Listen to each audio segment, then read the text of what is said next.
Praise the Lord.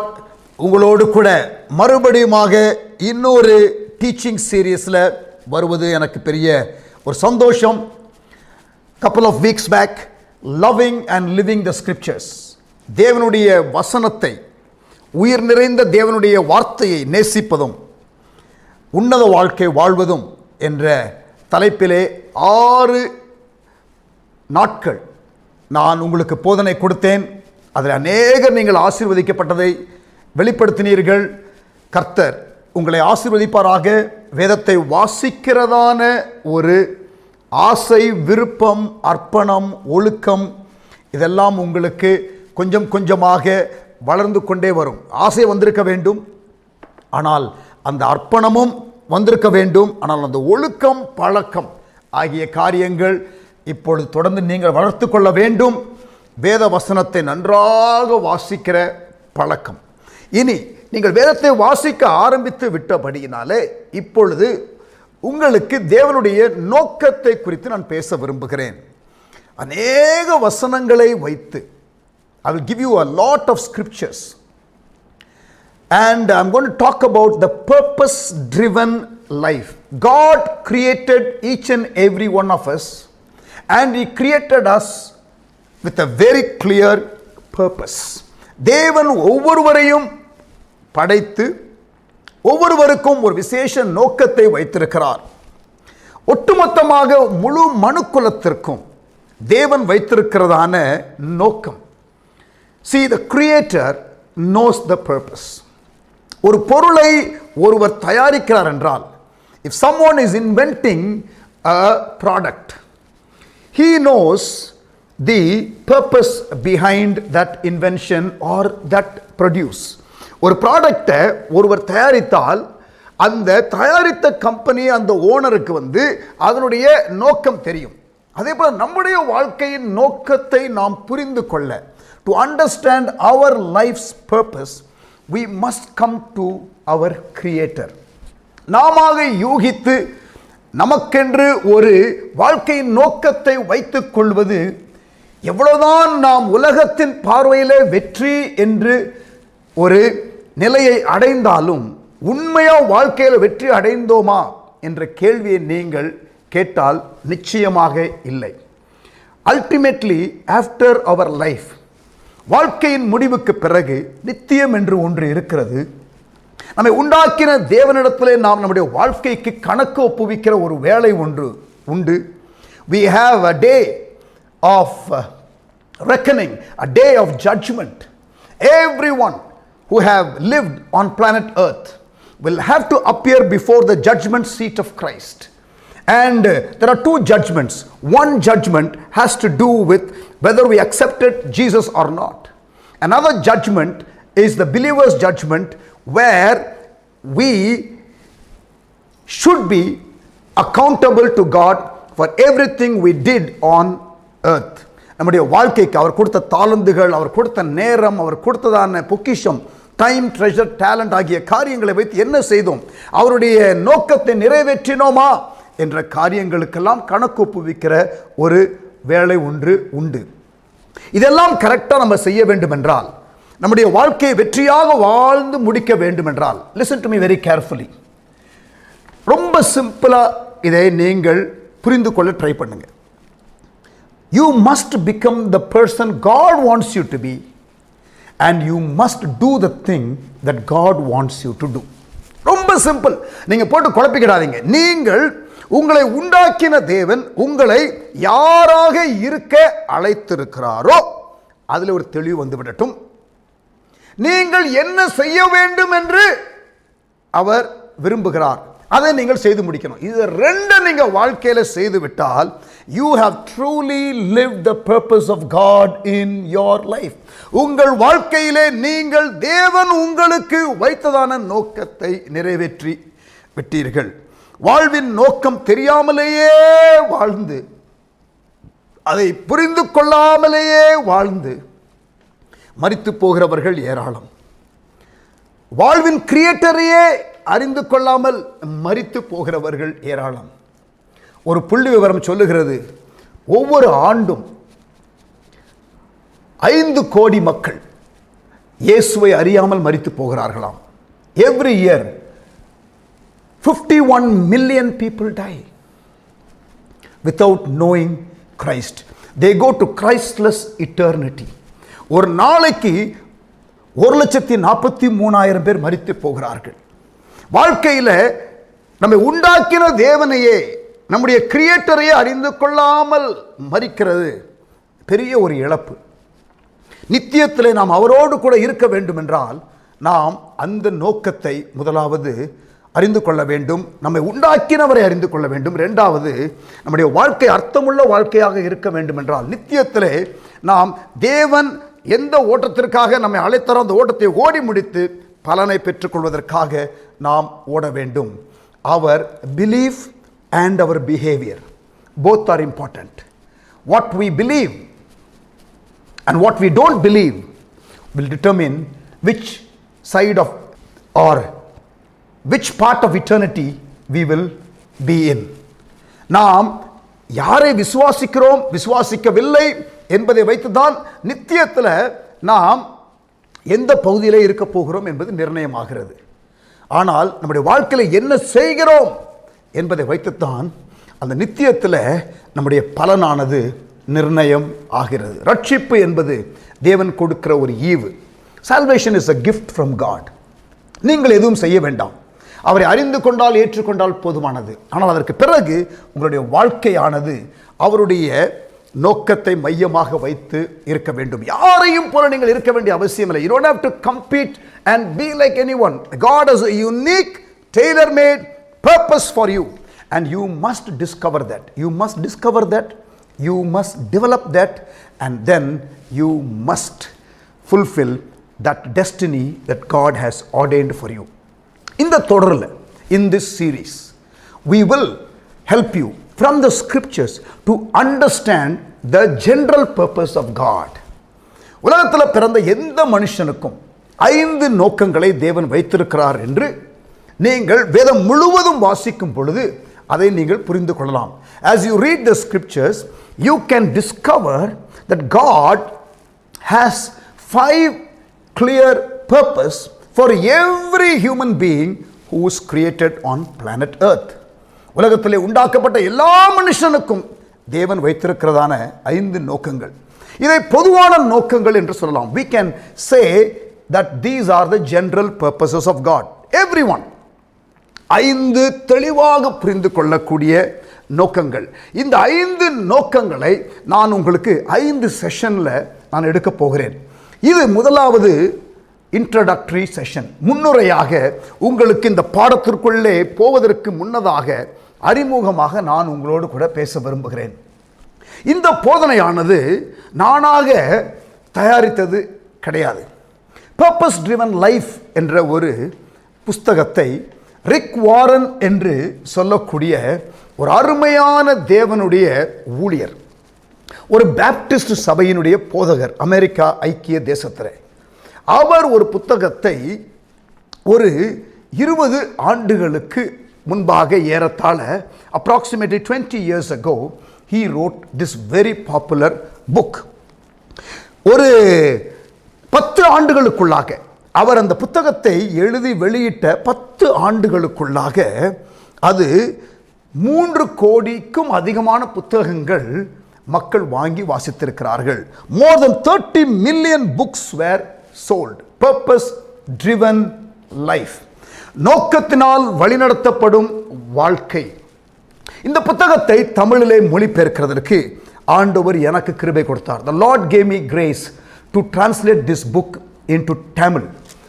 I took about 3 months, complete 3 months, 3 மாத காலம் இதற்கென்று நான் எடுத்துக்கொண்டு நான் முழுமையாக இந்த புத்தகத்தை மொழிபெயர்ப்பதற்கு 40 சாப்டர் ஆரம்பத்தில் இருந்தது. அந்த புத்தகத்தை நான் மொழிபெயர்க்கும் பொழுது இப்பொழுது கூடுதலாக ஒரு 2 சாப்டர் அந்த அருமையான தேவனுடைய மனிதர் எழுதியிருக்கிறார். இந்த ரிவைஸ்டு வெர்ஷனில் 42 சாப்டர்ஸ். நான் உங்களை ஸ்ட்ராங்காக என்கரேஜ் பண்ணுறேன், அந்த பர்பஸ் ட்ரிவன் லைஃப் புக்கை நீங்கள் வாங்கிக் கொள்ளுங்கள். நீங்கள் ஆங்கில புத்தகத்தை நீங்கள் அமேசான் அந்த ஆன்லைன் ஸ்டோரில் நீங்கள் வாங்க முடியும். நீங்கள் வாங்கி பர்பஸ் ட்ரிவன் லைஃப் புக்கை நீங்கள் வாங்கி 42 நாளுக்கு டெய்லி ஒரு சாப்டர் நீங்கள் வாசிங்க. that is a very very good helpful exercise. அது உங்களுக்கு மிகவும் பிரயோஜனமாக இருக்கும். தமிழிலே அதை பிரிண்ட் யாரும் பண்ணலை, டிரான்ஸ்லேட் பண்ணாங்க. இந்தியாவில் பல மொழிகளில் டிரான்ஸ்லேட் பண்ணாங்க. ஆனால் அதை அந்த ப்ராஜெக்டை கம்ப்ளீட் பண்ணலை அவங்க. தமிழில் நான் மொழிபெயர்த்து கொடுத்துட்டேன். அதே போல் மற்ற மொழிகளில் நேரத்தோடு அவர்கள் டிரான்ஸ்லேட் பண்ணி கொடுக்கல. ஆகவே அதை அந்த இந்தியன் லாங்குவேஜஸில் பிரிண்ட் பண்ணுகிற ப்ராஜெக்ட் அது அப்படியே நின்று விட்டது. ஆனால் பைபிள் ஸ்கூலில் நான் டீச் பண்ணுற பைபிள் ஸ்கூலில் நான் சில ஊழியர்களுக்கு எடுக்கிறதான டீச்சிங் செமினார்ஸில் அவர்கள் படிப்பதற்காக இந்த புத்தகத்தை பயிற்சி நோக்கத்திற்காக மாத்திரம் நகல்களை எடுத்து நாங்கள் கொடுத்து கொண்டு வருகிறோம். ஆகவே உங்களுக்கு கண்டிப்பாக அது வேண்டுமென்றால் நீங்கள் எங்களை தொடர்பு கொள்ளலாம். நாங்கள் இப்பொழுது நீங்கள் பார்க்கிறதான இந்த ஸ்கிரீனில் உங்களுக்கு எங்களோடு கூட தொடர்பு கொள்ள வேண்டிய தொலைபேசி எண்ணை நாங்கள் அதில் போடுவோம். அதில் நீங்கள் கண்டிப்பாக கான்டாக்ட் பண்ணுங்க. உங்களுக்கு எப்படி உதவி செய்ய முடியும் என்பதை நாம் பார்க்கலாம். ஆனால் ஆங்கிலத்தில் இது கண்டிப்பாக அவைலபிள். இது நிச்சயமாக உங்களுக்கு இந்த புத்தகத்தை ஆங்கிலத்தில் வாங்க முடியும். இதை தமிழில் உங்களுக்கு கிடைக்கிறதா கொஞ்சம் கஷ்டம். ஆனாலும் உங்களுக்கு அந்த காரியத்தை நாங்கள் எப்படி உதவி செய்ய முடியும் என்பதை குறித்து நாங்கள் பார்க்கிறோம். எங்களை நீங்கள் கான்டாக்ட் பண்ணுங்க. அதில் கிட்டத்தட்ட ஒரு 1000 வசனங்களை அவர் பயன்படுத்தியிருக்கிறார். Pastor Rick Warren has actually used more than 1000 scriptures using various different translations in English to bring out the meaning that he wants to bring out the subject matter clearly. He has taken real good effort. நல்ல முயற்சி எடுத்து அவர் இதை செய்திருக்கிறார். ஆகவே அவர் 500 வித்தியாசமான translations உடைய English லாங்குவேஜில் அவர் அதை எழுதியிருக்கிறார். ஆகவே அவருக்கு அந்த லக்ஸுரி இருக்குது. என்னது? பல மொழியாக்கத்தை பார்த்து அவர் விரும்புகிற அந்த சப்ஜெக்டை கிளியராக சொல்லுகிற காரியத்தை எடுத்து சொல்வதற்கு. ஆகவே அவர் பல டிரான்ஸ்லேஷன்ஸை ரெஃபர் பண்ணுகிறார். ஆனால் தமிழிலே மொழிபெயர்த்த எனக்கு அது அந்த லக்ஸுரி கிடையாது. ஸோ முழு அந்த புக்கை மொழிபெயர்க்கிறதற்கு அவர் பல ஆங்கில மொழியாக்கத்தை பயன்படுத்தி இருக்கிறபடினாலே அதிலே உள்ளதான விஷயத்தை முழுமையாக எடுத்து சொல்லுவதற்கு நான் அந்த வசனத்தை அப்படியே தமிழில் மொழிபெயர்த்து நமக்கு அந்த தமிழ் புஸ்தகத்தில் உங்களுக்கு அநேக வசனங்கள் அந்த மூல பாஷையில் இருக்கிறதான காரியங்களை நன்றாக எடுத்து சொல்வதற்கு சில ஸ்பாட் டிரான்ஸ்லேஷன் செய்து உங்களுக்கு அந்த புத்தகத்தை நான் மொழிபெயர்த்திருக்கிறேன். கர்த்தர் நீங்கள் அதை வாசிக்கிறதற்கு உங்களுக்கு கிருபை கொடுத்தால், அது வாய்ப்பிருந்தால் கண்டிப்பாக நீங்கள் அதை வாசிக்க வேண்டும் என்று நான் கேட்டுக்கொள்கிறேன். முதலாவது கேட்க வேண்டிய கேள்வி, இந்த பர்பஸ் ட்ரிவன் லைஃப், நோக்கத்தினால் வழிநடத்தப்படும் வாழ்க்கை வாழுவதற்கு நீங்கள் முதலாவது கேட்க வேண்டிய ஒரு கேள்வி, நான் இந்த பூமியிலே ஏன் இருக்கிறேன்? What on earth am I here for? இந்த ஒரு கேள்வியை நீங்கள் கேட்டு அந்த கேள்விக்கு நீங்கள் பதிலை நீங்கள் கண்டு கொண்டால், that is a very good starting point. This is life's most important question.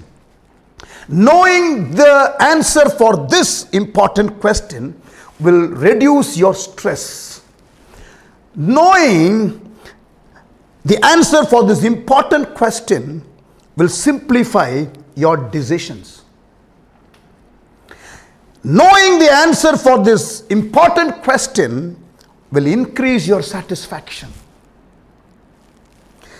Knowing the answer for this important question will prepare you for eternity. It will reduce your life's stress. It will simplify your decisions. வாழ்க்கையில் குழப்பங்கள் வராது, clarity இருக்கும். Increase your satisfaction, prepare you for eternity. நான் இந்த பூமியிலே ஏன் இருக்கிறேன் என்ற இந்த ஒரு கேள்விக்கு நீங்கள் பதிலை கண்டுகொண்டால் உங்களுக்கு கிடைக்கும் நன்மைகளை சொல்லுகிறேன். வாழ்வின் அழுத்தத்தை அது குறைத்துவிடும். வாழ்வின் தீர்மானம் எளிதாகிவிடும். குழப்பம் இருக்காது. வாழ்வின் திருப்தி அதிகமாகும்.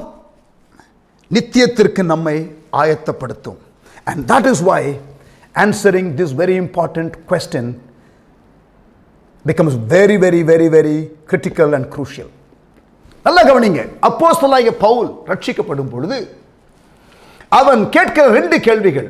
Firstly, he asks, when the heavenly light and the heavenly voice come and strikes him, அங்கே பரலோக சத்தம், பரலோக ஒரு ஒளி வந்து அவனை தாக்கும் பொழுது, அப்போஸ்தலர் 9ஆம் அதிகாரம், அவன் ஆண்டவரே நீர் யார் என்று கேட்கிறான். Who are you, Lord? அது ஆண்டவர் என்று தெரிகிறது, ஆனால் அது யார் என்று தெரியவில்லை. அங்கே பதில் வருகிறது, நீ துன்பப்படுத்துகிற இயேசு நானே. I am Jesus whom you are persecuting. So there comes the revelation of Jesus. And immediately you know what question he asks?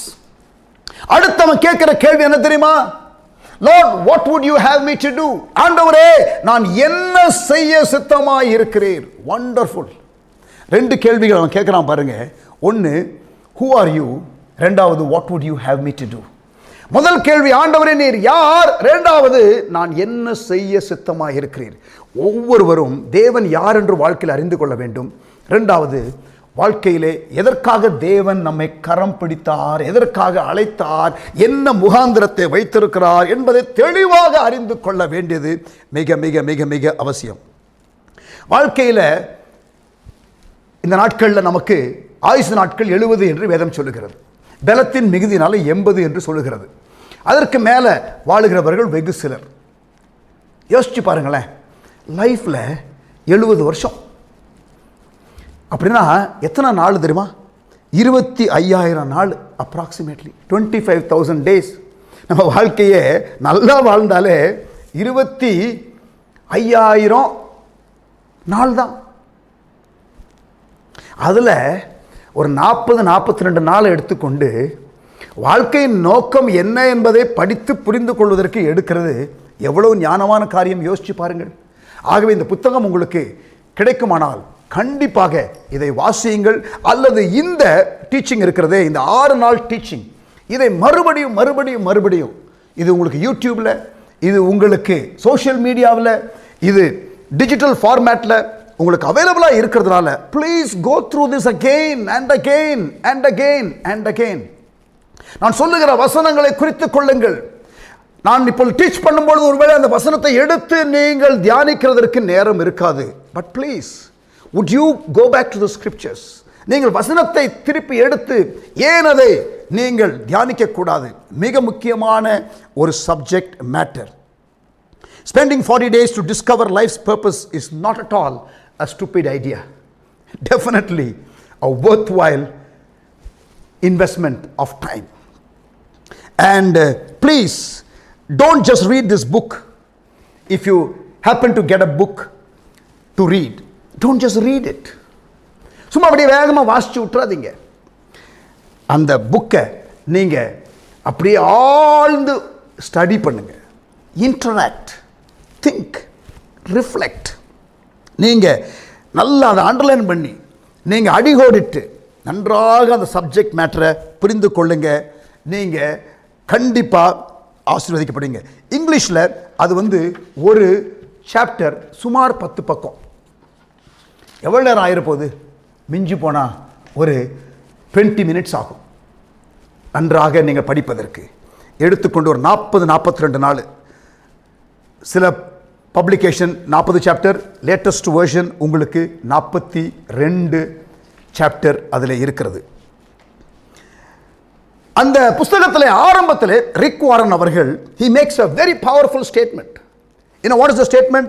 It all starts with God என்று ஆரம்பிக்கிறார். எல்லாம் தேவனிடத்திலிருந்து ஆரம்பமாகிறது. உண்டாக்கினவருக்கு தான் உண்டாக்கப்பட்ட நோக்கம் தெரியும். Only the creator knows the purpose of the creation. இந்த கேள்விக்கு பதிலை கண்டுபிடிக்கத்தான் மனிதன் பல முயற்சிகளை எடுக்கிறான். இது புதிராக போவதற்கு காரணம், you know why this question becomes difficult to answer? Because we don't start with God, we start with ourselves. நம்ம இந்த கேள்விக்கு பதிலை நாம் சொல்ல முயற்சிக்கிற வேளையிலே நாம் தேவனை வைத்து ஆரம்பிப்பதில்லை, நம்மை வைத்து ஆரம்பிக்கிறது தான் பிரச்சனை. We must learn to see every life situation from the perspective of God. தேவனுடைய பார்வையிலே வாழ்க்கையின் எல்லா பகுதியும் பார்ப்பதற்கு பழகிவிட்டால் வாழ்க்கை எளிதாகிவிடும், வாழ்க்கையில் சிக்கல்கள் குறைந்துவிடும், வாழ்க்கையிலே நமக்கு எல்லாமே ஒரு புரிந்து கொள்ளுதலோடு நம் வாழ்க்கையை நடத்த முடியும். நம்மை முன்னிறுத்தி கேள்வியை ஆரம்பிப்பதனால்தான் நாம் கேட்கும் கேள்விகள் எல்லாமே சுயத்தை மையமாக வைத்து கேட்கும் கேள்விகளாக இருப்பதனால்தான் வாழ்க்கையிலே குழப்பங்கள் அதிகமாகி விடுகிறது. லிசன், நான் யாராக இருக்க வேண்டும்? தப்பான கேள்வி. என் வாழ்க்கையை வைத்து என்ன செய்ய வேண்டும்? தப்பான கேள்வி. என் வாழ்க்கையிலே லக்கு என்ன? தப்பான கேள்வி. என் வாழ்க்கையிலே லட்சியம் என்ன? தப்பான கேள்வி. என் கனவு என்ன? Wrong question. என் எதிர்காலம் என்ன? Wrong question. என்னது, வாழ்க்கை நோக்கத்தை அறிந்து கொள்ள ட்ரை பண்றேன், அதென்ன கேட்கிறேன். நல்லா கவனிங்க, please listen to me carefully. What do I want to be? What should I do with my life? What are my goals? What are my ambitions? What are my dreams? What is my future? இங்க பாருங்க, ஏன் இதுல தப்பு தெரியுமா? My future, my dream, my vision, என் லக்குகள், என் ஆசைகள், என் விருப்பங்கள், என் லட்சியங்கள், அங்கதான். இங்க பாருங்க, அதை அப்படியே எடுத்து வச்சிட்டு என்னுடைய வாழ்க்கைக்கு ஆண்டவருடைய நோக்கம் என்ன? What is God's plan for my life? அப்படின்னு கேளுங்க. Bring God in the equation, then things will settle, then things will become clearer, then things will become less complicated. We ask self-centered questions. சுயத்தை மையமாக வைத்து கேட்கிற கேள்விகள், அதுதான் பிரச்சனை. Focusing on ourselves will never reveal our life's purpose. The search for the purpose of life has puzzled people for thousands of years because they ask self-centered questions. Contrary to what many popular books, movies, and seminars tell you, you won't discover your life's meaning by looking within yourself. பிரபலமான பேச்சாளர்கள், பிரபலமான எழுத்தாளர்கள், பிரபலமானவர்கள் சொல்லுகிற ஆலோசனைகள், அவைகளெல்லாம் நீங்கள், உலகமானது ஒரு பக்கம் அதை சொல்லிக் கொண்டிருந்தாலும், நான் சொல்லுகிறேன், வசனத்தின் வெளிப்பாட்டில் உங்களுக்கு உங்களை மையமாக வைத்து இந்த கேள்விகளை நீங்கள் கேட்க கேட்க குழப்பம்தான் அதிகமாக வரும். நம்மை நோக்கி பார்ப்பதனால் நம்முடைய வாழ்வின் நோக்கம் ஒருபோதும் வெளிப்படாது. Focusing on ourselves will never reveal our life's purpose. இப்போ உங்க கையில் ஒரு தயாரித்த ஒரு பொருளை கொண்டு வந்து கொடுத்து இதை எக்ஸ்பிளைன் பண்ணுங்கன்னு நீங்க அதை உண்டாக்கின ஆள்கிட்ட கேட்காம இன்னொரு ஆள்கிட்ட கொடுத்தா தெரியுமா? அல்லது அந்த உண்டாக்கப்பட்ட பொருள்கிட்டே கேட்டால் தெரியுமா? உண்டாக்கினவருக்குத்தான் தெரியும். Only the owner and the manual will be able to explain. God and the Bible is the best place to inquire our life's purpose. Until and unless we come to the humble realization that we were made by God and for God, we will not discover life's purpose, at least from God's perspective. நல்ல கவனிங்க, தேவனால் ஏற்படுத்தப்பட்டோம் என்றும் தேவனுக்காக ஏற்படுத்தப்பட்டோம் என்றும் அறியும் வரை வாழ்வின் நோக்கத்தை புரிந்து கொள்ள இயலாது.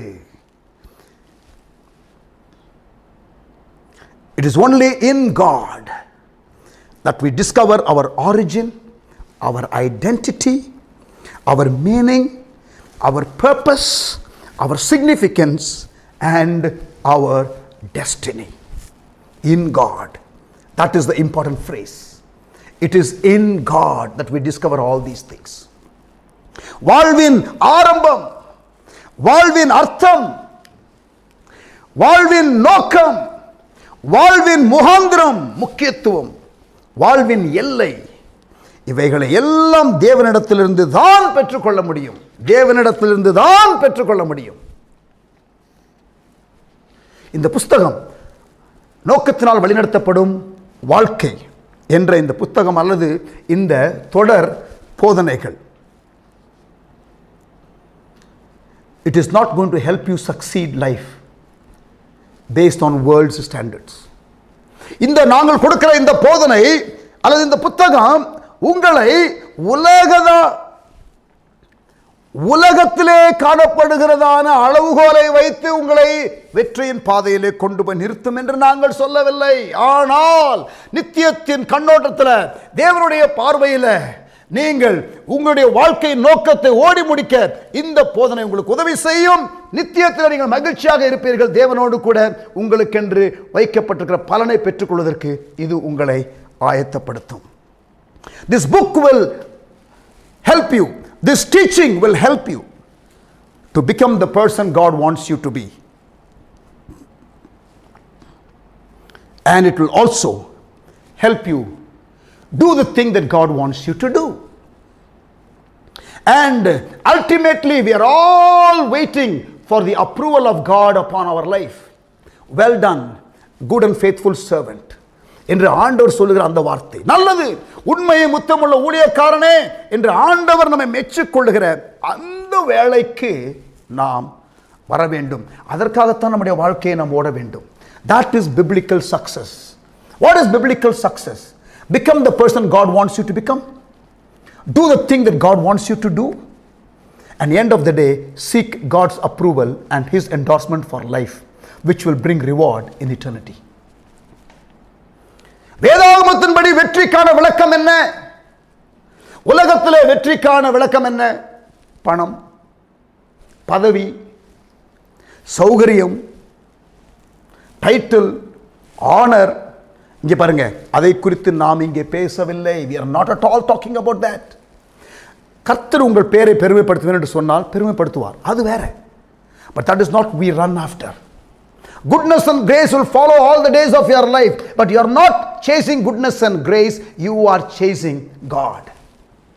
கர்த்தர் என் மேய்ப்பராய் இருக்கிறார், நான் தாழ்ச்சியடையேன். You are seeking God, and God will take you to green pastures. And even though you walk through the valley of shadow of death, you will fear no evil. We only have two options to discover our life's purpose. ஒன்று speculation, இன்னொன்று revelation. நல்லா கவனிங்க. நமக்கு revelation இல்லைன்னா, ஆண்டவருடைய அந்த purpose plan நமக்கு புரியலைன்னா, வெளிப்பாடாக நம்ம அதை பெற்றுக்கொள்ளலைன்னா, நாம் யூகித்து எதையாகிலும் செய்து கொண்டிருப்போம். ஒன்று ஸ்பெகுலேஷன் அல்லது ரெவலேஷன். நான் ஏன் பிறந்தேன்? At best that is only speculation. அது ஒரு யூகம்தான். This is what many people choose. They guess. They try to bring a theory, and they try to bring philosophical thoughts. நிறைய பேர் சூஸ் பண்றது, சிலர் எதையுமே சூஸ் பண்றதே இல்லை. ஸ்பெகுலேஷனும் கிடையாது, ரெவலேஷனும் கிடையாது. 3 வேளைக்கு சோறு கிடைக்குதா, போதும்டா சாமி, அந்த மாதிரி கேட்டகரி இருக்குது. நம்ம அந்த மாதிரி கேட்டகரியில் உள்ள ஆளை லிஸ்ட்லேயே இப்போ கொண்டு வரலன்னு வச்சுக்கிடுங்களேன். நான் சொல்கிறது புரியுதா? சிலர் எதை பற்றி யோசிக்கிறதே இல்லை. பைபிளில் தான் போட்டிருக்கேன் பிரதர், நாளைய தினத்தை குறித்து கவலைப்படக்கூடாது. இதெல்லாம் அவனுக்கு பிடிச்ச வசனம். நாளைய தினத்தை குறித்து கவலைப்படக்கூடாதுன்னு தான் சொல்லியிருக்கு தம்பி. நாளைய தினத்தை குறித்து பிளான் பண்ணக்கூடாது, யோசிக்கக்கூடாதுன்னு பைபிளில் சொல்லவே இல்லை. நாளைய தினத்தை குறித்து கவலைப்படாத. இன்னைக்கு நீ பிளான் பண்ணல, நாளை கவலைப்பட வேண்டியது வந்துடும். God had a plan to save the world, and He had it before the foundation of the world.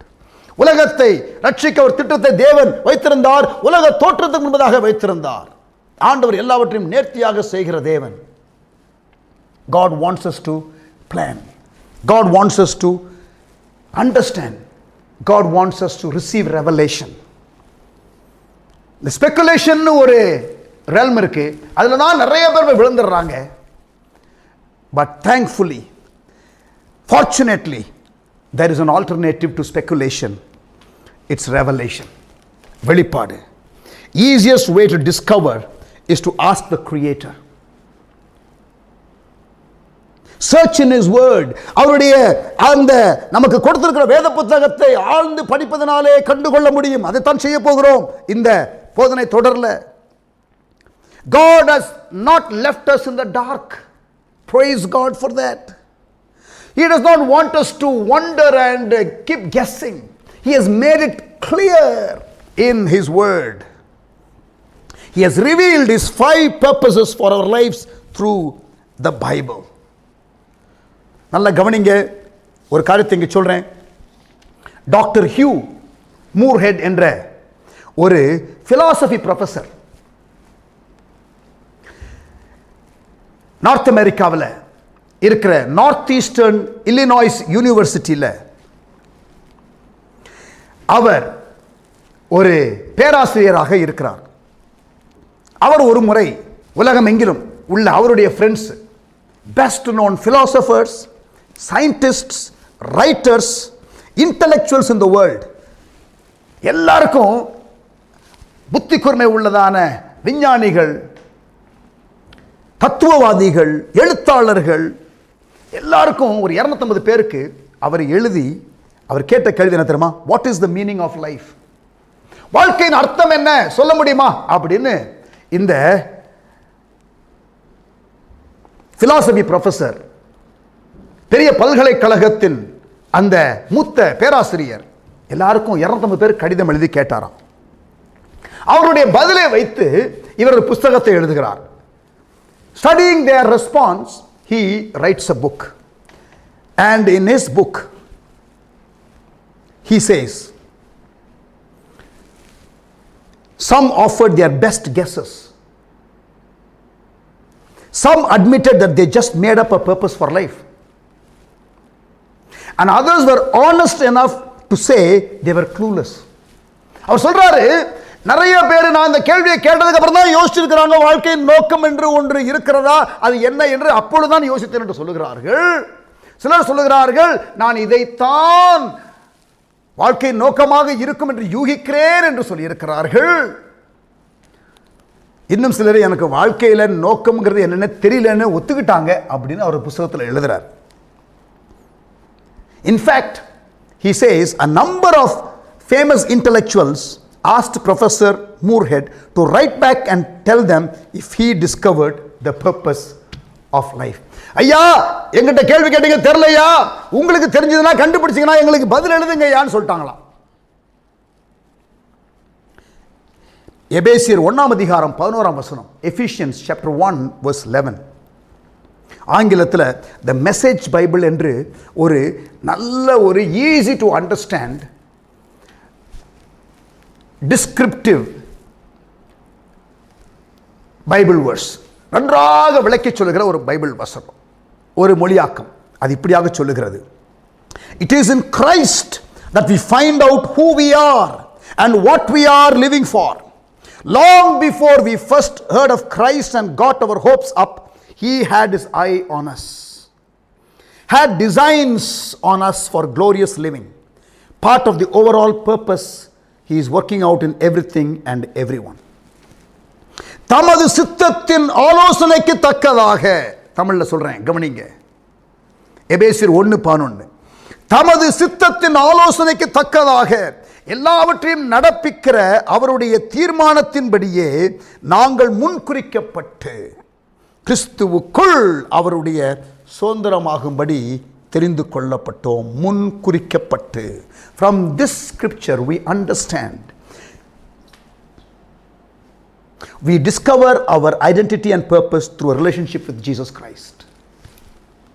இயேசுவோடு கூட உள்ள உறவினாலே நாம் நம்முடைய நோக்கத்தை அறிந்து கொள்ள முடியும். God planned our life without our input. நல்லா கவனிங்க. நீங்கள் உலகத்தில் பிறக்கவே இல்லை, முன் குறிக்கப்பட்டு நீங்கள் பிறக்கிறதுக்கு முன்னாலே உங்களுக்குன்னு ஒரு பிளான் அவர் வச்சுட்டாரு. தாயின் கருவில் இருக்கும் பொழுதே எனக்கு இந்த அழைப்பு இருக்கிறது என்று ஆண்டவர் தெரிந்து கொண்டார் என்று எரேமியா சொல்லுகிறார். God planned our life without our input. His purpose for our life predates our conception. Our purpose for life fits into the eternal scheme of things. அவருடைய நித்திய திட்டத்திலே நம்மையும் அவர் வைத்திருக்கிறார். Long before we were conceived by our parents, we were conceived in the mind of God. Wow. நல்லா கவனிங்க. உங்களுடைய தாயின் கருவிலே நீங்கள் உருவாகிறதற்கு முன்னமே, ஒரு சிசுவாக நீங்கள் தோன்றுவதற்கு முன்னமே தேவனுடைய மனதிலே நீங்கள் தோன்றிவிட்டீர்கள். எத்தனை சந்தோஷமான காரியம் இல்லை? He deliberately chose our nationality, our race, our location of birth, our parents, etc. நம்முடைய தேசம், பிறக்க போகிற தேசம், நாம் பிறக்க போகிற இனம், நாம் பிறக்க போகிற ஊர், நம்முடைய பெற்றோர் எல்லாவற்றையும் தேவன் தெரிந்து கொண்டார். Also he determined the natural talents we would possess and the uniqueness of our personality. பிறப்பிலேயே உண்டாகிற நிறைய குணாதிசயங்கள் நமக்கு உண்டு. அதெல்லாம் தேவனாகவே நமக்கு கொடுத்திருக்கிறார். அது எல்லாம் அவருடைய நோக்கத்திற்காக அவர் பயன்படுத்துவார். அப்போஸ்தலர் 17:26, Acts 17:26. மனுஷ ஜாதியான சகல ஜனங்களையும் அவர் ஒரே இரத்தத்தினாலே தோன்ற பண்ணினார். அப்படி தோன்ற பண்ணி பூமியின் மீதெங்கும் குடியிருக்க செய்து முன் தீர்மானிக்கப்பட்ட காலங்களையும், கவனிங்க, முன் தீர்மானிக்கப்பட்ட காலங்களையும் அவர்கள் குடியிருப்பின் எல்லைகளையும் குறித்திருக்கிறார். அமேசிங்ல. From one man he made every nation of men that they should inhabit the whole earth, and he determined the times set for them and the exact places where they would live or where they should live. நீங்க எந்த தலைமுறையில் பிறப்பீங்க, நீங்க எந்த ஊர்ல பிறப்பீங்க, அதையெல்லாம் அறிந்த ஆண்டவர் ஒரு பிளானையும் வைத்திருக்கிறார். and it will be wisdom to discover what he has in mind for our lives. And God created the earth with accurate precision for man to dwell in it. இந்த உலகத்தை உண்டாக்கி இந்த மனிதன் வாழ்வதற்காக மிகவும் நேர்த்தியாக எல்லாவற்றையும் உண்டாக்கினார். விஞ்ஞானிகள் மற்றும் படிப்பாளிகள் எல்லாம் இதை உறுதிதான் செய்கிறார்கள். Scientists, biologists, physicists and other scientists only go on to prove this fact. The world is a perfect place for man to dwell. We are not an accident. நாம் ஏதோ ஒரு விபத்தில் பிறந்து விடவில்லை. நல்லா கவனிங்க. illegitimate children சொல்லுவாங்க. To me, as I understand the Bible, there is no such thing as illegitimate child. There is such a thing called illegitimate relationships. But there is no such thing called illegitimate child. We can have illegitimate parents, but definitely if we are born in or through a wrong relationship, you are not an illegitimate child. அங்கீகரிக்கப்படாத உறவுகளாக இருக்கலாம், ஆனால் அங்கீகரிக்கப்படாத பிள்ளைகள் என்று ஒன்றுமில்லை. God planned our existence. He had a reason and a purpose for our life. Therefore, to discover that meaning and purpose, we must make the reference to that creator. சிருஷ்டித்த தேவனை மையமாக வைத்துத்தான் இந்த கேள்விக்கு பதில் சொல்ல முடியும். நம்முடைய வாழ்க்கையில் எல்லாருமே ஏதாவது ஒரு காரியத்தினால உந்தி தள்ளப்படுகிறோம். Everyone's life is driven by something. ஒவ்வொருவருடைய வாழ்க்கையும் ஏதோ ஒரு சக்தினாலே உந்தி தள்ளப்படுகிறது, ஒரு டிரைவிங் ஃபோர்ஸ். நம்முடைய வாழ்வின் நோக்கம் தான் நம்மளை டிரைவ் பண்ணணும். ஆனால் வாழ்க்கையில் நிறைய நேரத்தில் நிறைய பேருக்கு வாழ்க்கையில் உள்ள காரியங்கள் எது நம்ம நடத்துது தெரியுமா? Many people are driven by guilt. Many people are driven by anger and resentment. And some people are driven by fear. And some people are driven by materialism. And some are driven for the need for approval. 5 காரியங்களை சொன்னேன், தமிழ்ல சொல்றேன், கவனிங்க. வாழ்க்கை உந்தி தள்ளப்படுவது தேவனுடைய நோக்கமாக இருக்க வேண்டும். பிரியமானவர்களே, தேவனுடைய நோக்கத்தை அறிந்து கொண்டால் நீங்கள் அதுதான் உங்களை உந்தி தள்ள வேண்டுமே தவிர, ஆனால் வாழ்க்கையிலே அநேகருடைய வாழ்க்கை பார்க்கும் பொழுது பல காரியங்கள் அவருடைய வாழ்க்கையை உந்தி தள்ளுகிறது. சிலருடைய வாழ்க்கை குற்ற உணர்வுடன் வாழும் வாழ்க்கையாக இருக்கிறது. வாழ்வை உந்து தள்ளும் சக்தி என்ன? சிலருடைய வாழ்க்கை பயத்தினாலே வழிநடத்தப்படுகிறது. சிலருடைய வாழ்க்கை கோபத்தினாலே வழிநடத்தப்படுகிறது, கசப்பினால. சிலருடைய வாழ்க்கை பார்த்தால் பொருள் சேகரிப்பு என்ற எண்ணத்துடன், சிலர் அங்கீகார இயக்கத்துடன். யாராவது என்ன அங்கீகரிப்பாங்களா? இதெல்லாம் வாழ்க்கையின் உந்துதலாக இருக்கக்கூடாது. We could be driven by problems, pressures and by deadlines. பிரச்சனைகள், அழுத்தங்கள், வாழ்வின் அவசரங்கள் ஆகிய காரியங்கள் நம்மை வழிநடத்தலாம். வாழ்க்கையிலே சில வேளைகளிலே காயங்கள், பயங்கள், சில மூட நம்பிக்கைகள் நம்மை முந்தி தள்ளலாம். There are hundreds of circumstances, values and emotions that can drive our life.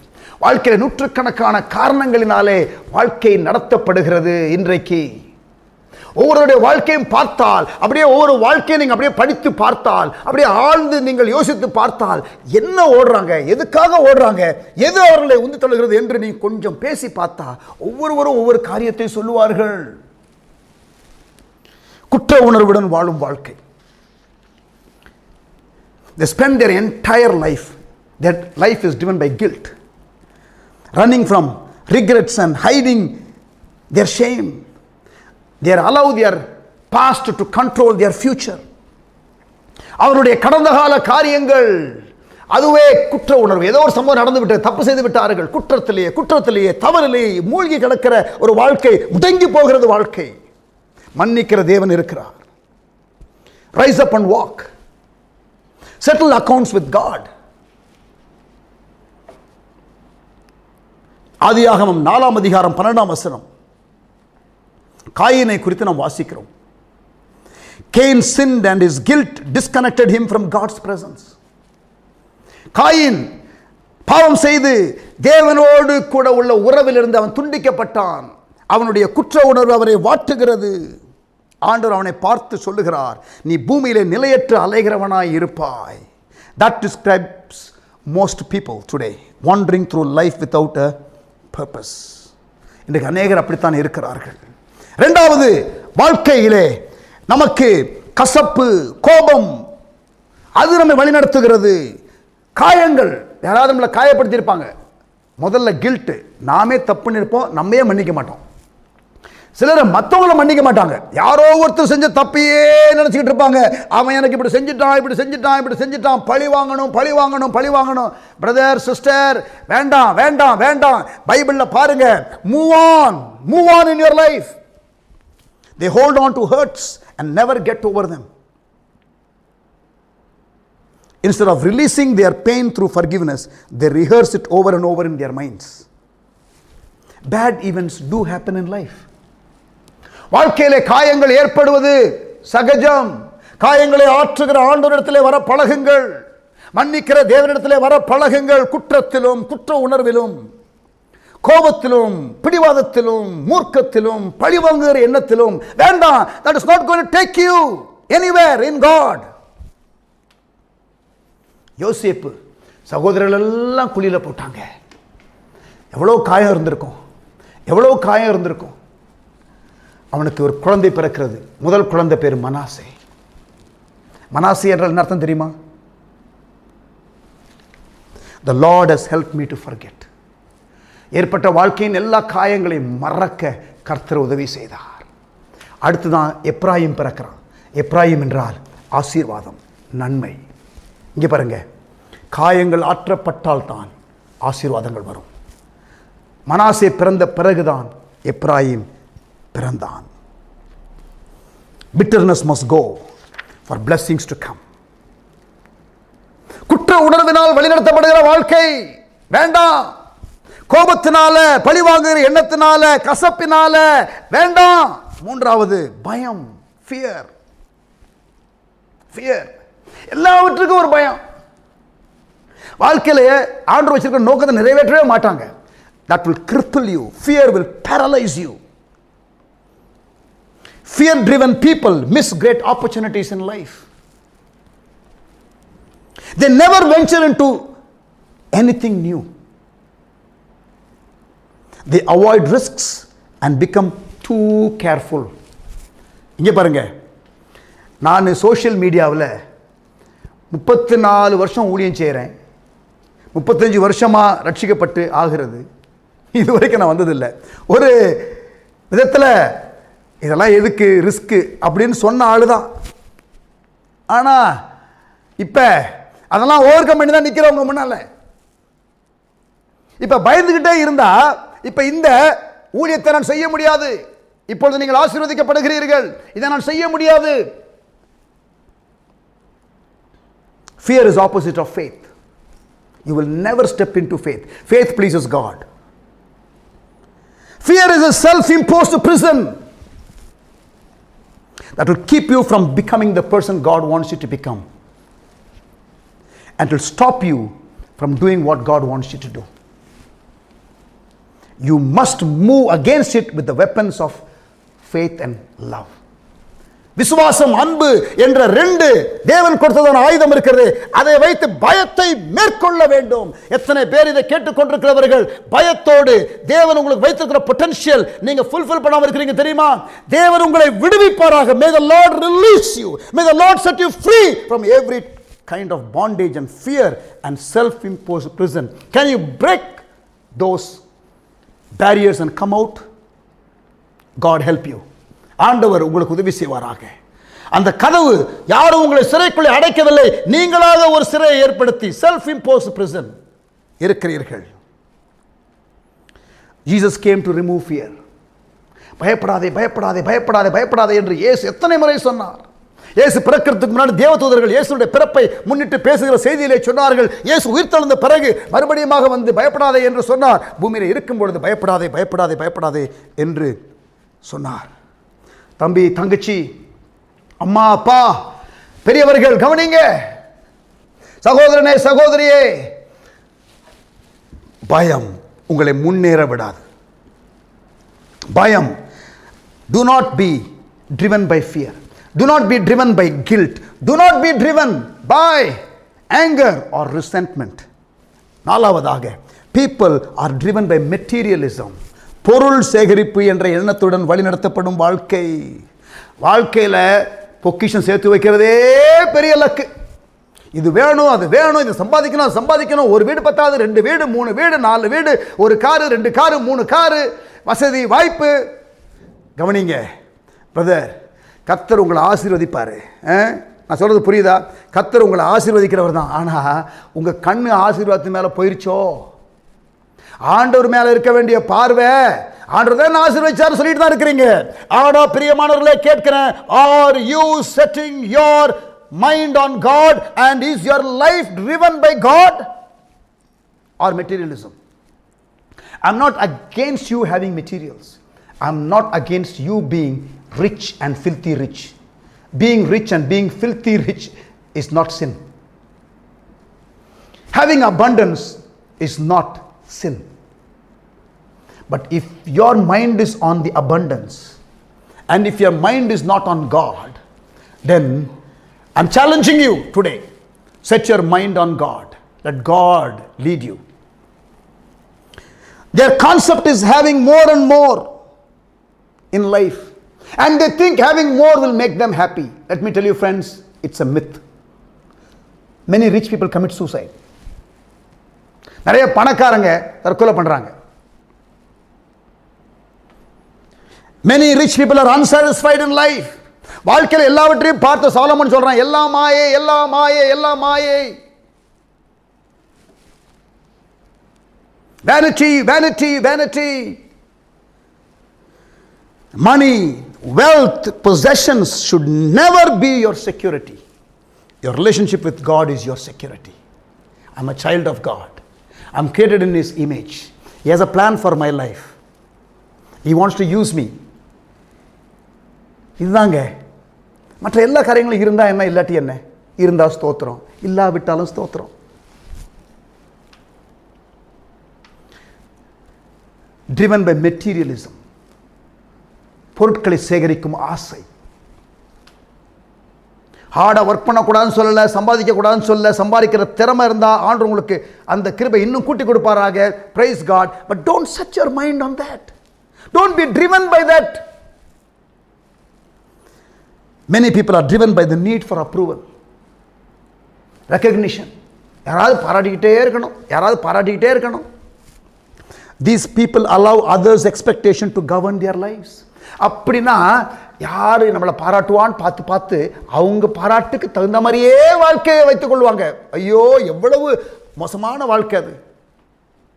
ஆண்டவர் உங்கள் லைஃபுக்கு ஒரு அப்ரூவல் சீல் போடணும் சார், அதுக்காக ஓடுங்க லைஃபை. மனுஷன் உங்களுக்கு அப்ரூவல் சீல் போடுறதுக்காக ஓடுனீங்கன்னா மிஸ் பண்ணிடுவீங்க லைஃபுடைய பர்பஸை. They want to please people and give in to peer pressure. Being controlled by the opinions of others is a guaranteed way to miss God's purpose for your life. நிறைய பேருக்கு நான் பேசுகிற வார்த்தைகள் தீர்க்க தரிசனமாக வருகிறது. உங்களுடைய வாழ்க்கையை அலைன் பண்ணுவதற்கு இந்த முதல் செஷன்லேயே ஆண்டவர் உங்களோடு கூட பேசிக் கொண்டிருக்கிறார். God is speaking to you. We should be driven by God's divine purposes for our lives and not by anything else. வேற எந்த காரியமும் நம்மை வழிநடத்தக்கூடாது. ஒரு 5 காரியங்களை சொன்னேன், but there are many other things too. We must be driven by God's purpose. நம்முடைய வாழ்க்கையின் நோக்கத்தை தெரிந்து கொண்டா அது என்ன நன்மையை கொண்டு வரும்? The consequences of not knowing our lives first. நம்முடைய வாழ்க்கையின் நோக்கத்தை அறிந்து கொள்ளாமல் இருந்தால் அது என்ன பின்விளைவுகளை கொண்டு வரும்? நம்பர் 1, களைப்பு. Without knowing your life's purpose, life will become tiresome. பிரசங்கி, Ecclesiastes chapter 1 verse 5 to 8. பிரசங்கி 1ஆம் அதிகாரம் 5 to 8. சூரியன் உதிக்கிறது, சூரியன் அஸ்தமிக்கிறது, தான் உதித்த இடத்திற்கே திரும்பவும் தீவிரிக்கிறது. காற்று தெற்கே போய் வடக்கேயும் சுற்றி சுழன்று சுழன்று அடித்து தான் சுற்றின இடத்துக்கே திரும்பவும் வரும். எல்லா நதிகளும் சமுத்திரத்தில் ஓடி விழுந்தும் சமுத்திரம் நிரம்பாது. தாங்கள் உற்பத்தியான இடத்திற்கே நதிகள் மறுபடியும் திரும்பும். எல்லாம் வருத்தத்தினாலே நிறைந்திருக்கிறது. அது மனுஷரால் சொல்லி முடியாது. காண்கிறதுனால் கண் திருப்தி ஆகிறதில்லை, கேட்கிறதுனால் செவி நிரப்பப்படுகிறது இல்லை. வாழ்க்கையில் ஒரு நோக்கமே இல்லை. ஏதோ நடக்குது, ஏதோ நடக்குது, காற்று அடிக்குது, அலை வருது இல்லை, சூரியன் வருது இல்லை, அதுபோல் என் வாழ்க்கை ஏதோ காலையில் எழுந்திக்கிறேன், நைட்டு படுக்கிறேன். ஒரு ஏம்லெஸ் லைஃப், ஒரு ஏம்லெஸ் லைஃப். எல்லாம் வருத்தத்தினால் நிறைந்திருக்கிறது என்று பிரசங்கி சொல்லுகிறார். எவ்ரிதிங் லீட்ஸ் டு வியரினஸ்னு இங்கிலீஷில் இருக்கு. டயர்ட். லைஃப்பில் ஒரு பர்பஸ் இல்லைன்னா யூ பிகம் டயர்ட். வாழ்க்கையில் ஏம் இல்லாதவங்களை பாருங்களேன், அப்படியே களைத்து போய் சோம்பேறியா அப்படியே எப்பயும் களைத்து போயிருப்பாங்க. ஒரு எனர்ஜியே இருக்காது, ஒரு ஒரு ஒரு இம்பெட்டஸே இருக்காது. லைஃப்பில் ஒரு உந்து வேகமே இருக்காது. எனக்கெல்லாம் இங்கே பாருங்க, ரட்சிக்கப்பட்டு 35 ஆண்டுகள் ஆகிறது. இப்பயும் எனக்கு ஊழியத்தை நான் செய்து கொண்டிருக்கிற இந்த நாட்களில் எனக்கு களைப்பே கிடையாது. I'm enjoying what I'm doing. வயது ஆக ஆக களைப்பு வரும் என்று சொல்லுகிறார்கள். எனக்கு அப்படி வந்த மாதிரி தெரியல. As I'm involved in God's purpose, I gain fresh energy from God. வாழ்க்கை களைப்பாக சிலருக்கு போய்விடுகிறது. நோக்கமில்லாத வாழ்க்கை, எல்லாம் வருத்தத்தினால் நிறைந்திருக்கிறது.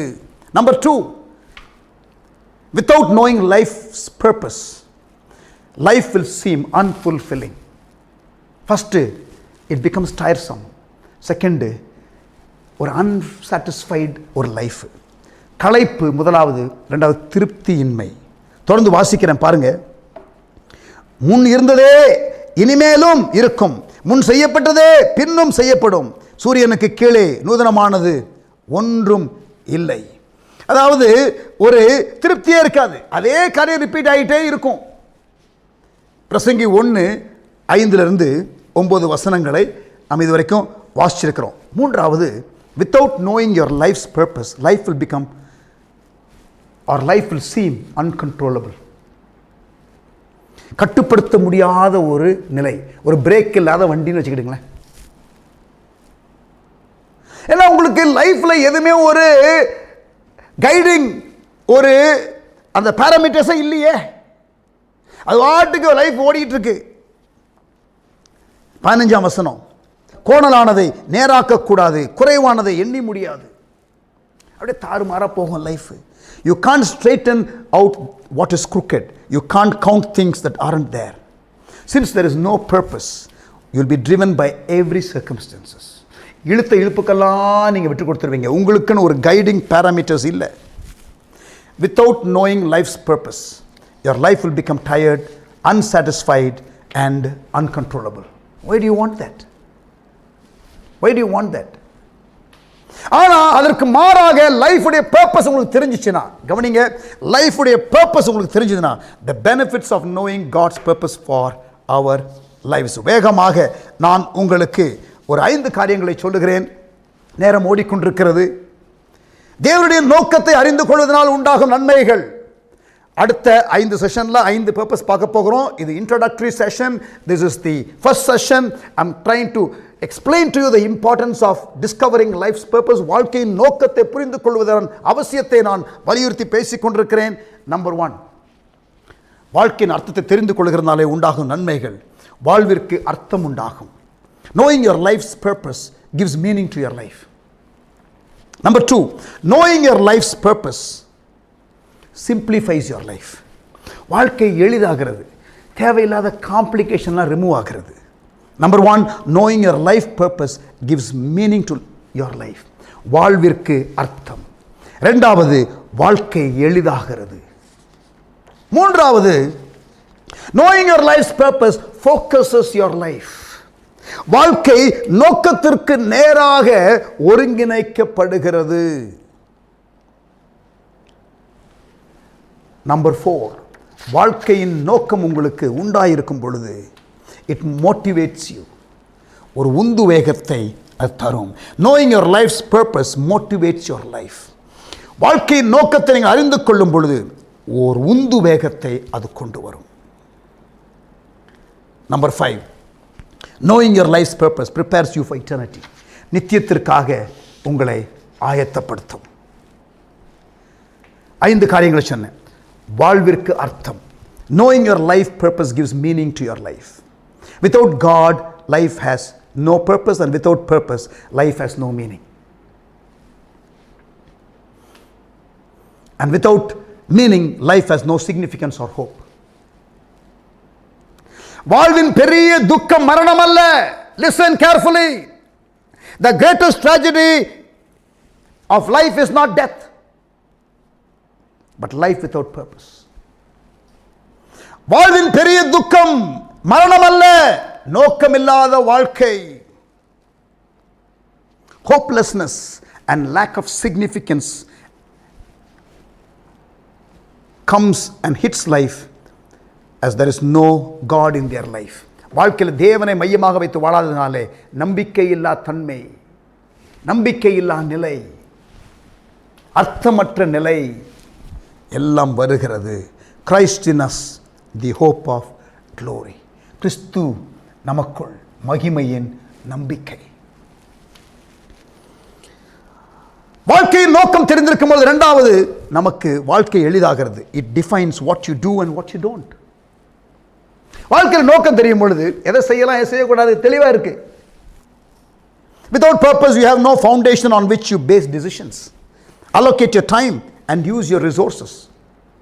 உங்களுக்கு வாழ்க்கையின் நோக்கம் தெரியாவிட்டால் நீங்கள் தீர்மானிக்கிறதற்கு ஒரு ஆதாரமே இல்லாமல் போய்விடுகிறது. நீங்கள் உங்கள் நேரத்தை எதற்காக ஒதுக்கப் போகிறீர்கள் என்பதை நிதானிக்க முடியவில்லை. உங்களுக்கு இருக்கிற உபகரணங்களை எதற்காக பயன்படுத்த போகிறோம் என்பதும் உங்களுக்கு தெரியவில்லை. வாழ்க்கையிலே குழப்பம். நோக்கம் அறிந்திருந்தால் வாழ்க்கை எளிதாகும். Life simply becomes easy. Those who don't know life's purpose try to do too much, and that causes stress, fatigue and conflict. வாழ்க்கையில் நோக்கமில்லாதவர்கள் இதையும் அதையும் அங்கே இங்கே அலைபாய்ந்து கொண்டிருப்பார்கள். அவர்களுக்கு ஒரு நிறைவை வாழ்க்கை கொண்டு வராது. களைப்பு தான் வரும், சோர்வு தான் வரும். மூன்றாவதாக, வாழ்க்கை நோக்கத்திற்கு நேராக ஒருங்கிணைக்கப்படுகிறது. You get focus. It concentrates your effort and energy on what's important.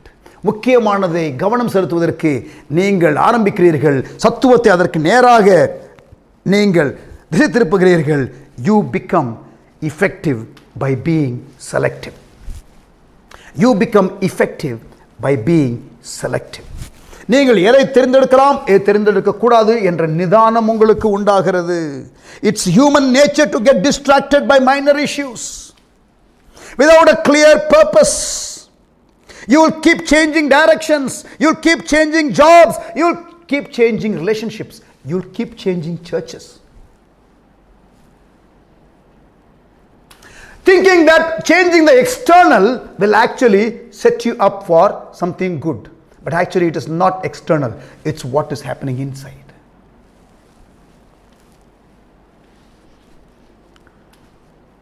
Hoping each change will settle the confusion or fill the emptiness in your heart. But it doesn't solve your real problem. Only a lack of focus and purpose. இங்கே பாருங்க, focus. Who is a successful man? ஒருத்தர் இடத்துல கேட்டாங்களாம். அவர் சொன்னாராம், an average man focused is a successful man. வாழ்க்கையில் வெற்றி அடையாமல் இருப்பதற்கு காரணம் ஃபோக்கஸ் இல்லை. ஃபோக்கஸ் ஏன் இல்லை? பர்பஸ் தெரியாது. Knowing your life's purpose motivates your life. Number 4, ஒரு உந்து வேகத்தை தரும்.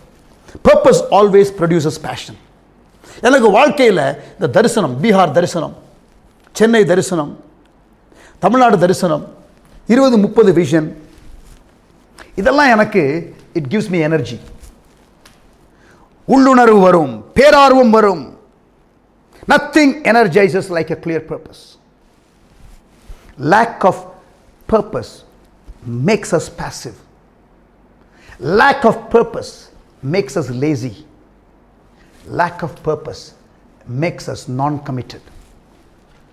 வாழ்க்கையில் நோக்கம் இல்லாமல் இருந்தால் மந்தமாய் விடுவோம், சோம்பேறி ஆகி விடுவோம், ஒப்பு கொடுக்காத நிலையில் வந்து விடுவோம். Number 5, knowing your life's purpose prepares you for eternity. Living to create an earthly legacy is a short-sighted goal. திருப்பி சொல்றேன், கவனிங்க. Living to create an earthly legacy is a short-sighted goal. வாழ்க்கையிலேயே எதையாவது சாதிக்கணும், மணிமண்டபம் கட்டணும், எனக்கு செலவு வைக்கணும். பார்த்தீங்களா நிறைய பேர் அரசியல்வாதிகள். Rick Warren says, you weren't put on earth to be remembered. You are put here to prepare for eternity.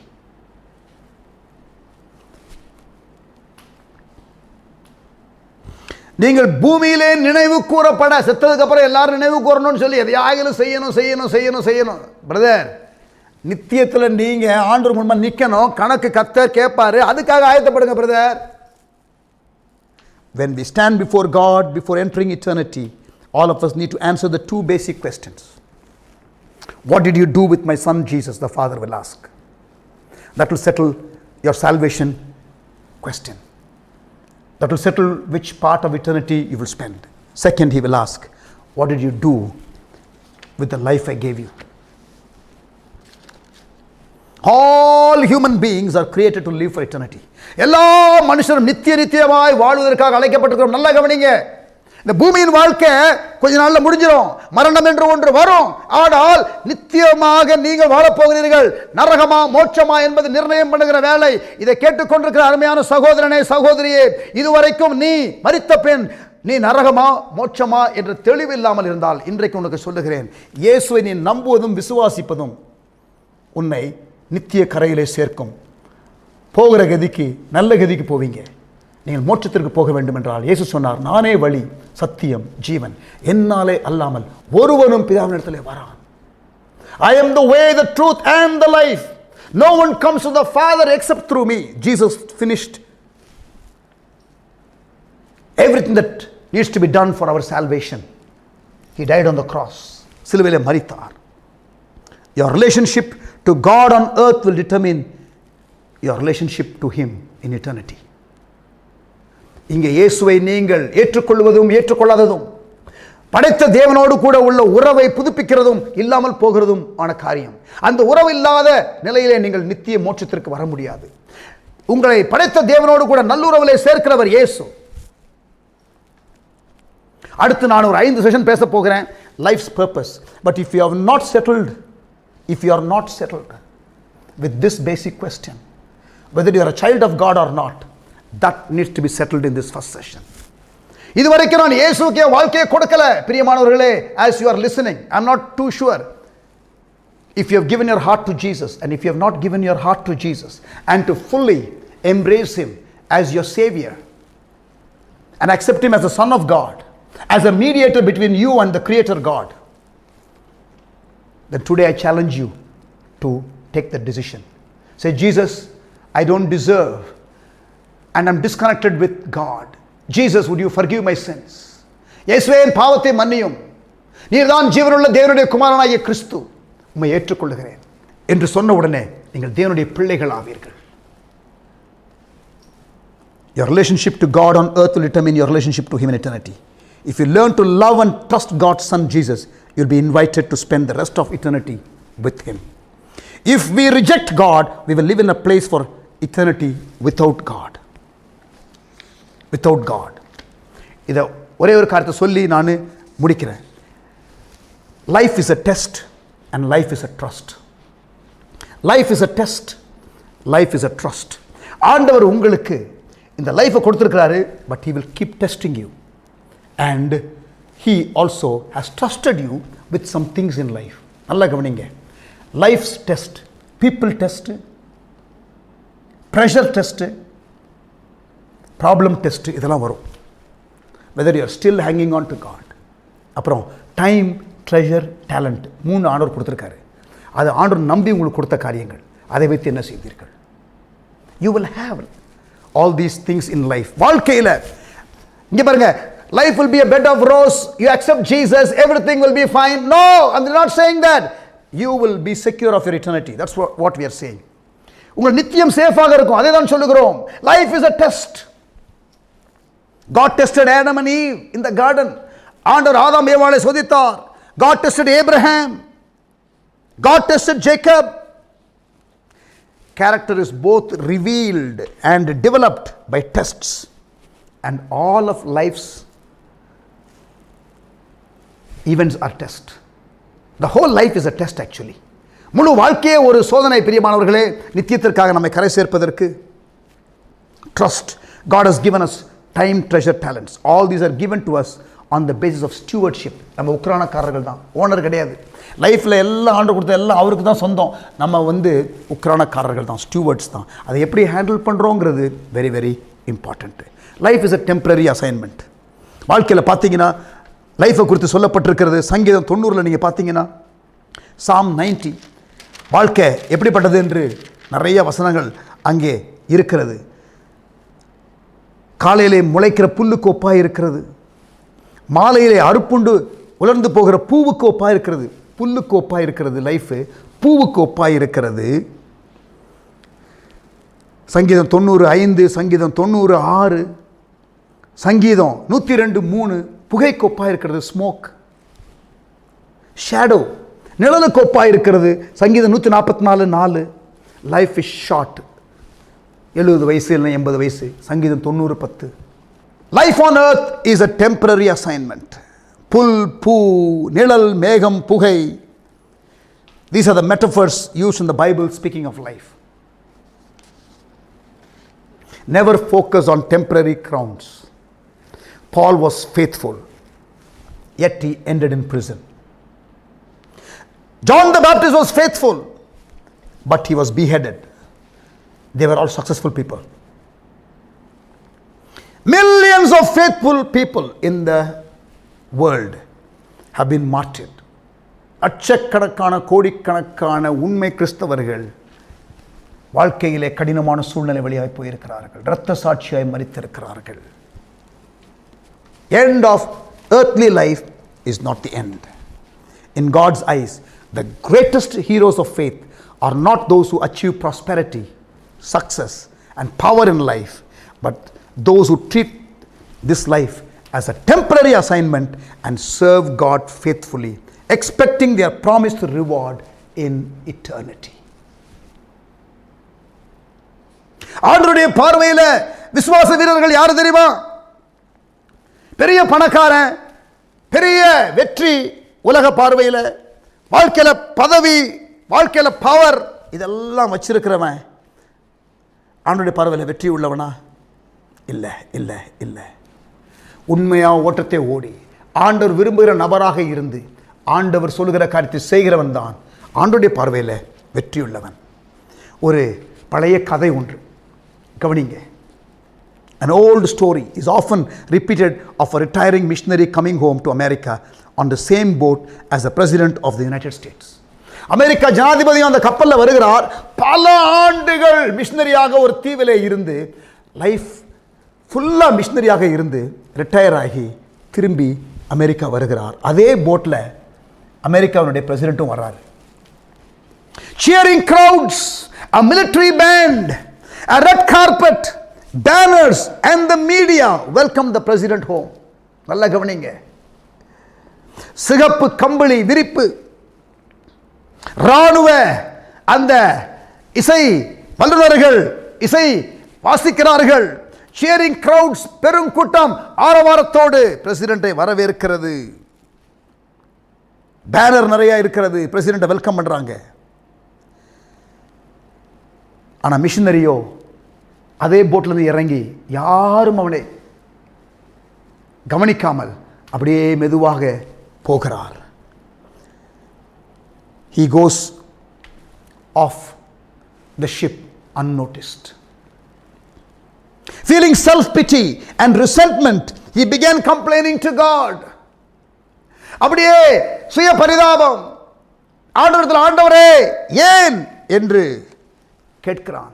நான் லைஃப் எல்லாம் ஸ்பெண்ட் பண்ணி திரும்பி வர்றேன், இந்த ஆளு ஒரு 4 நாள் போயிட்டு திரும்பி வர்றாரு, அவருக்கு இருக்கிற வரவேற்பு எனக்கு இல்லையே என்று சொல்லி ஆண்டவரிடத்தில் கேட்டிருக்கிறாரு.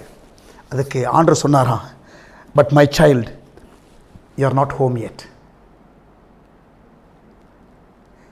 என் பிள்ளையே, நீ இன்னும் வீடு திரும்பவில்லை.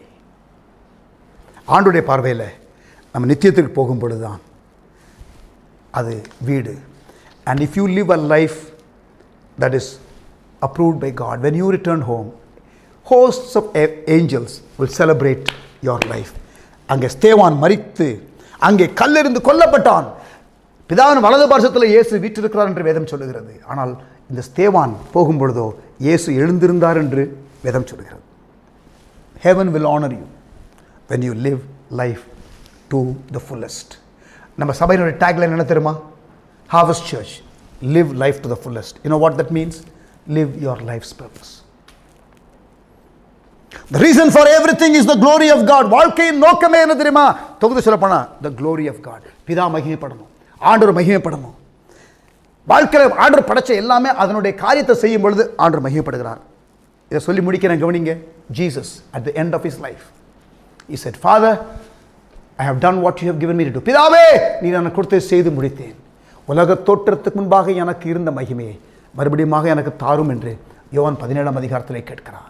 Listen, when you finish your race, you will receive the glory. உங்க ஓட்டத்தை நீங்க ஓடி முடிக்கும் பொழுது ஆண்டவர் உங்களுக்கு பலனை தருவார். Jesus honored God by fulfilling his purpose on earth. We honor God the same way. Birds bring glory to God by flying and chirping, nesting and doing other bird-like activities that God intended. When anything in creation fulfills its purpose, it brings glory to God. There are many ways to bring glory to God, but they can be summarized in God's 5 purpose, which we will see in the next 5 sessions. அடுத்த 5 செஷன்ல அடுத்த 5 நோக்கங்களை நாம் பார்க்க போகிறோம். ஆண்டவரை மகிமைப்படுத்துவது தான் வாழ்க்கையின் நோக்கம். ஆண்டவரை மகிமைப்படுத்துகிறது என்றால் என்ன என்பதை நாம் பல விதத்தில் யோசிக்கலாம். ஆனால் 5 காரியத்தில் இந்த காரியங்களை செய்து தேவனை மகிமைப்படுத்துவது எப்படி என்பதை நெக்ஸ்ட் 5 செஷன்ஸில் நாம் பார்க்க போகிறோம். Purpose driven life. நோக்கத்தினால் வழிநடத்தப்படும் வாழ்க்கை என்ற தொடர் போதனையின் ஃபர்ஸ்ட் செஷனை கேட்டிருக்கிறீங்க. ஆசீர்வதிக்கப்பட்டீங்களா? Very you blessed. நிறைய இன்ஃபர்மேஷனில் you need to listen to this again and again and again. This must sink deep in your heart. This should become a revelation. இது உங்களுக்கு வெளிப்பாடாக வர வேண்டும். ஜெபித்து முடிக்கலாம். கர்த்தர் உங்களுக்கு உதவி செய்வாராக. நல்ல பிதாவே, இந்த வேளைக்காக உம்மை துதிக்கிறோம். இந்த அருமையான போதனைகளை நாங்கள் கேட்பதற்கு நீர் பாராட்டின கிருபைக்காக நன்றி செலுத்துகிறோம். இந்த அருமையான ஆண்டவரே போதனைகளை எங்களுக்கு புத்தகமாக எழுதி கொடுத்த பாஸ்டர் ரிக் வாரன் அவருடைய வாழ்க்கைக்காக நன்றி செலுத்துகிறோம். அவருடைய ஊழியத்திற்காக நன்றி செலுத்துகிறோம். வசன வெளிச்சத்திலே எங்களை நடத்துகிற ஆண்டவரே, இந்த போதனைகளுக்காக உமக்கு ஸ்தோத்திரம். வாழ்வின் நோக்கத்தை நாங்கள் புரிந்து கொள்வதற்கு, இன்றைக்கு இந்த தமிழில் இந்த போதனைகளை கேட்பதற்கு எங்களுக்கு நீர் கொடுத்திருக்கிற தருணத்திற்காக நாங்கள் உம்மை துதிக்கிறோம். அடுத்த 5 செஷனில் ஆண்டவரே, நாங்கள் இந்த போதனைகளை தொடர்ந்து கேட்கும் பொழுது ஒவ்வொரு செஷனும் எங்களுக்கு வெளிப்பாடாக வந்து விடுவதாக. வசன வெளிச்சம் எங்களுக்கு வரும் பொழுது கண்கள் திறக்கப்படுவதாக, இருதயம் திறக்கப்படுவதாக, மனது திறக்கப்படுவதாக. ஆண்டவரே, உம்முடைய இந்த வசனத்திற்காக ஸ்தோத்திரம். இந்த போதனைகளுக்காக உமக்கு ஸ்தோத்திரம். நாங்கள் கேட்கிறவர்களும் இதன்படி வாழ எங்கள் வாழ்க்கையை நாங்கள் ஒருங்கிணைத்துக் கொள்ள, Lord May we Lord align our life Lord to this teachings. எங்களுடைய வாழ்க்கை உம்முடைய நோக்கத்துக்கு நேராக நாங்கள் ஏற்படுத்திக் கொள்ள, குழப்பத்தை நீக்கிவிட, நம்பிக்கை இல்லா நிலையை நீக்கிவிட, களைப்பை போக்கிவிட ஆண்டவரே, எங்களுக்கு நீர் கொடுக்கிற இந்த வெளிச்சத்திற்காக, போதனைகளுக்காக உமக்கு ஸ்தோத்திரம். ஆண்டவரே, இதை புரிந்து கொள்ளக்கூடாதபடிக்கு, ஆண்டவரே இதன்படி நடக்கக்கூடாதபடிக்கு வருகிற எல்லா தடைகளையும் இயேசுவின் நாமத்தினாலே அப்புறப்படுத்துகிறோம். ஒரு ஃப்ரீடம், ஒரு ஜாய், ஆண்டவரே, ஒரு வாழ்வின் அர்த்தம் எங்களுக்கு உண்டாகிறதற்காக உமக்கு ஸ்தோத்திரம். பயத்தை நீக்குகிறீர், குழப்பத்தை நீக்குகிறீர், தெளிவை கட்டளையிடுகிறீர். ஆண்டவரே, எங்களுக்கு நீர் பயத்தின் ஆவியை கொடுக்கவில்லை, அன்பும் பலமும் தெளிந்த புத்தியுள்ள ஆவியை கொடுத்திருக்கிறீர். Lord, you have not given us a spirit of fear, but of love, of power and sound mind. Thank you, Lord, for these great teachings. We honor you, we bless you. உம்முடைய நாமத்தை நாங்கள் மகிமைப்படுத்துகிறோம். இயேசுவின் நாமத்தில் நாங்கள் ஜெபிக்கிறோம். மீதியான போதனைகளை பொறுப்படுத்திக் கொள்ளும். இயேசுவின் நாமத்தில் ஜெபிக்கிறோம் எங்கள் நல்ல பிதாவே. ஆமேன், ஆமேன். God bless you. மறுபடியும் நான் நெக்ஸ்ட் செஷனில் உங்களை சந்திக்கிறேன்.